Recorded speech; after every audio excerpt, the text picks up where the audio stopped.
అన్న మేము చాలా 5-6 సంవత్సరాలు అవుతుంది ఆటో నడపబట్టి. మాకు చాలా కష్టం ఉందన్న.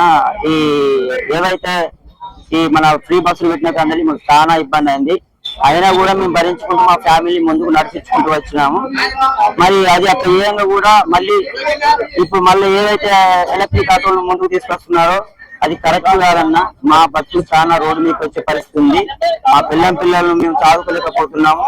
వాళ్ళకు మేము 1 రూపాయి పెట్టలేని పరిస్థితి మాకు చాలా బాధాకరంగా అనిపిస్తుంది అన్న. ఎన్నడుకున్న ఈ ఆటోలు మాకు ఈ వర్గాన్ని మేము తెలియజేస్తున్నాము. రేవంత్ రెడ్డి గారికి చెప్పి తెలియజేది ఏంటంటే, అన్న మా బస్సులు రోడ్డు మీకు వచ్చినాయి, మీరు ఏదన్నా నిర్ణయం తీసుకుంటే ప్రజలకు ఉపయోగపడే విధంగా మీరు ఒకసారి ఆలోచించి వాళ్ళకి ఏదైనా ఉంటే వాళ్ళకు ఉపయోగకరంగా చేసి ఆ విధంగా వాళ్ళకు సహాయం చేయండి. కానీ మా కడుపు కొట్టి ఎవరికో పెట్టి అది కరెక్ట్ కాదన్నా. ఎలక్ట్రికల్ వద్దు, మాకు ఆటోలు వద్దు, మా ఆటోలో మాకు ముద్దు.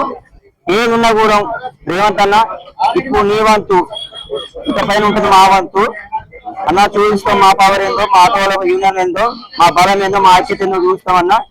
దయచేసి మీరు ఎన్నడూ ఉన్నా కానీ ఇలాంటివి పెట్టుకుంటే మాత్రం మీ పదవికి ఎన్నడకుండా మేము ఉంటాయని మేము ఈ ఆటో యూనియన్ తరఫున నేను తెలియజేస్తున్నా అన్న. దయచేసి మేము మా బాధను ఆలోచించి ఆటోలు మళ్ళీ ఈ ఎలక్ట్రిక్ ఆటోలు ఏవైతే ఉన్నాయో అవి ఎంతకు తీసుకోండి అన్న. ఈ మాట కరెక్ట్ కాదన్న. నా భక్తులు మెట్రో కింద పడుకునే పరిస్థితి వచ్చింది. నా పిల్లలు మేము చదువుకోలేకపోతున్నాం.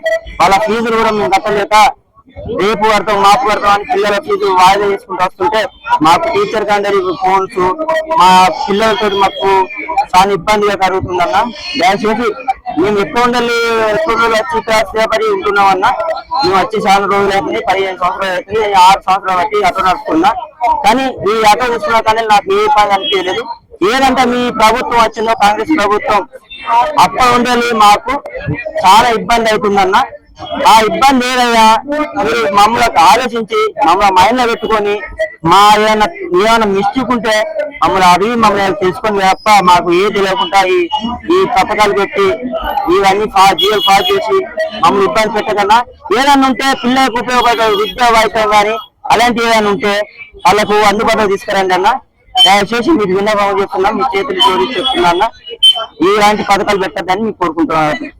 ధన్యవాదాలు.